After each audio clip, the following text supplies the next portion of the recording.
ገንዘብ ገንዘብ ገንዘብ ይላል ብዙ ሰው እኔንም ጨምሮ። ወደ ቲክቶክ ስንገባ በዚህ ሰዓት በዚህ እድሜ እስካሁን ብር እየሰራ አይደለም። ወደ ዩቲዩብም ስገባ እንደዛው ስራ የለኝም ብር የለኝም ነው የምትለው። የኦንላይን ስራ እያለ ይሉሃል ብዙዎቹ። ሰላም ሰላም፣ ልጅ ታሪኩ ነኝ። ዛሬ ይዤላችሁ የመጣሁት ስለ የኦንላይን ስራ ነው። እንወያይበታለን። አብራችሁኝ ሆኖ እርግጠኛ ነኝ ብዙ የኦንላይን ስራ ስሞችን ሰምታችኋል። የአፕ ስራዎች አፕወርክ፣ ለምሳሌ አፕወርክ አለ። የላይቭ ደግሞ ላይቭ ገብታችሁ ይከፍላል የሚባሉ ኮይን ምናምን በመሰብሰብ ቴሎ አፕ፣ እንደ ሀላ አፕ፣ እነዛ ምናምን ሰምታችኋል። ዛሬ ስለነሱና ስለ ዩቲዩብ እና ካፕከት ሪሌሽን እናወራለን። ዩቲዩብ እና ካፕከት ወይ ቴሎ እና ሀላ ፖፖ ላይቭ የሚባሉትን የኦንላይን ስራ አንድ ላይ አድርገን እናያለን። የትኛው ይሻላል የሚለውንም እኔ እነግራቸዋለሁ። ብዙ ሰዎችም እንደሚሉት እነዚህ አፖችን ውሸት አይደሉም፣ እስካም አይደሉም፣ ትክክል ናቸው፣ ሪል ናቸው። ግን እንደ አንድ ጀማሪ ብር ማግኘት ላይ ከባድ ናቸው። ለምን ብር ማግኘት ላይ ከባድ ነው አልኳችሁ መሰላችሁ? ስለ ታክስ አታውቁም፣ ስለ ኤጀንሲ አታውቁም፣ ስለ ዊዝድሮ አታውቁም፣ እንዴት ዊዝድሮ እንደሚደረግ። ለዛ ደግሞ ግዴታ የሰው ላይቭ ላይ መግባት አለባችሁ። እሱንም የሰው ላይቭ ገብታችሁ አስተምረኝ ስትሉት በመጀመሪያ ነጥብ ሰብስብ አስተምረኝ ስትሉ መጀመሪያ 1 ሰዓት 2 ሰዓት ቁጭ ብላችሁ ላይቭ ላይ የዛሬዋን ነጥብ አገኙ ይባላል።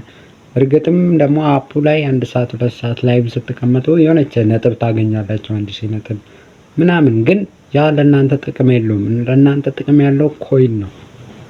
የበለጠ ግን እሱ ይጠቀማል። እናንተ ላይቭ በምትቀመጡት አንተ ላይቭ ስትገባለት እሱ ኮይን ያገኛል። ብዙ ሰው እንዳስገባ ይቆጠራል። ኤጀንሲ ታክሱን በዛ ነው የሚያገኘው።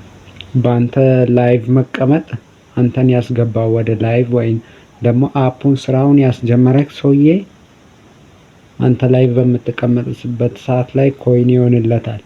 ሰው እንዳስገባ ይቆጠርለታል እሱና በአንተ ማልፋት እሱ ያገኛል። ይሄን ሁሉ ለፍተህ ይሄን ሁሉ ነገር አድርጋ 1-2 ወር ምናምን እንደምንም ሆኖ አስተምሮ በግድም ከተማርክ በኋላ አንተም እንደሱ ሆነ በስንት መከራ ከለመድክ በኋላ ታክስ መስራት ኤጀንሲ ስታውቅ ዊዝድሮ አደራረጉን ስታውቅ እንደሱ ትሆናለህ። አንተም ስትሰራ ላይቭ ሰውን እየጋበዝ ታስክ እየሰራ ጊፍት በመቀበል እየሰራክ በወር ስንት ብር ታገኛለህ? 1200 ብር።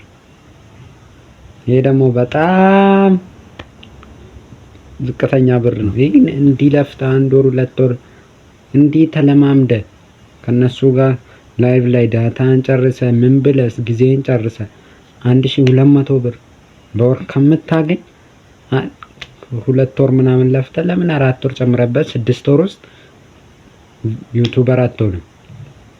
በ6 ወር ውስጥ ማለት ነው። ኦልሞስት በቃ 6 ወር ሞኔታይዝድ ለመሆን በ6 ወር ሞኔታይዝድ ቢሆንም አይከሽፍም። በ12 ወር ውስጥ ሞኔታይዝድ መሆን ትችላለህ።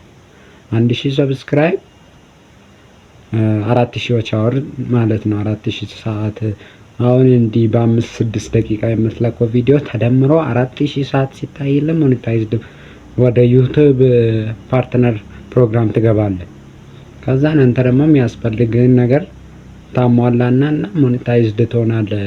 ተከፋይ እንደምትሆን ማለት ነው። ከዛም በኋላ በምትሰራው ቪው መጠን በሚታየልህ ቪው መጠን ይከፍላል። ከውጭ ሀገር የሚያዩት ሰው ግን ያስፈልጋል እና ተከታታይ ያስፈልጋል። ግን ይሄ ዩቲዩበር ለመሆን ደግሞ ብዙ የሚከብድ ነገር የለውም።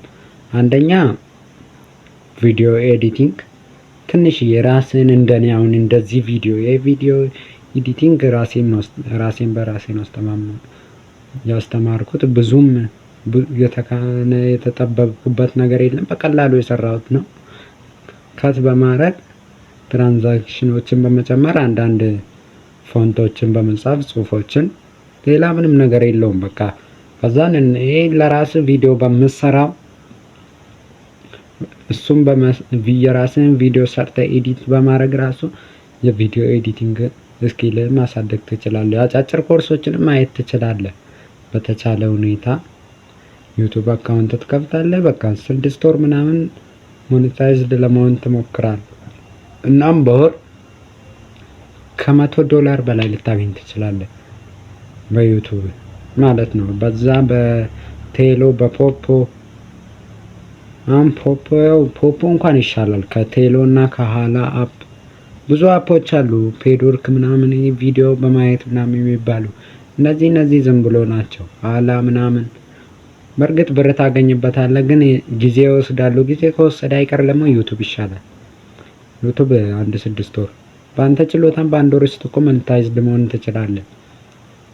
በአንድ ወር ውስጥ ወደ ዩቲዩብ ፕሮግራም መግባት ትችላለን። ስለዚህ እንደኔ ብትሞክሩ ባይ ነኝ። የኦንላይን ስራ ከምትሰሩ በቃ ቋሚነት ያለው ስራ የማይቀያየር ማለት ነው። እንዲያርግ ምናምን እንዲህ ታስክ ሰብስብ ምናምን ከሚባለው በቃ ወደ ጋሼን ወደሚሉት ትላልቅ ዩቲዩበሮች በቃ ወደ ጋሼ እንደኔ በቀላሉ ቪዲዮ ቀርጻችሁ ዝም ብላችሁ ኤዲት ታደርጋላችሁ፣ ፖስት ማድረግ ነው በቃ ባየው ልክ። እኔ አሁን ጀማሪ ነኝ። 14 ሰብስክራይብ ምናምን ነው አለኝ። ሰብስክራይብ አድርጉኝ እናንተም ይሄን ቪዲዮ የምታዩ በቃ እዛ ላይ መፖሰት ይሻላል ብዬ አምናለሁ። ቀጣይ ደግሞ ስለምን እንደምሰራላችሁ ኮመንት ላይ አድርጉልኝ። ቪዲዮ ኤዲቲንግም ከሆነ ቪዲዮ ኤዲቲንግ እንደዚህኛው ቪዲዮ ኤዲት ማድረግ ካቃታችሁ እኔም እንዴት እንደማደርግ ላሳያችሁ እችላለሁ። ቀላላት ምንም ስኬል የሚባል ነገር ምንም ነገር አይከብድም። እናንተ ብቻ ፍላጎቱን ይኖራችሁ እና ቪዲዮዬን እስከ መጨረሻ ስላያችሁ አመሰግናለሁ። ሰብስክራይብ አድርጉኝ፣ ላይክ አድርጉኝ፣ አበረታቱኝ እላለሁ። ባይ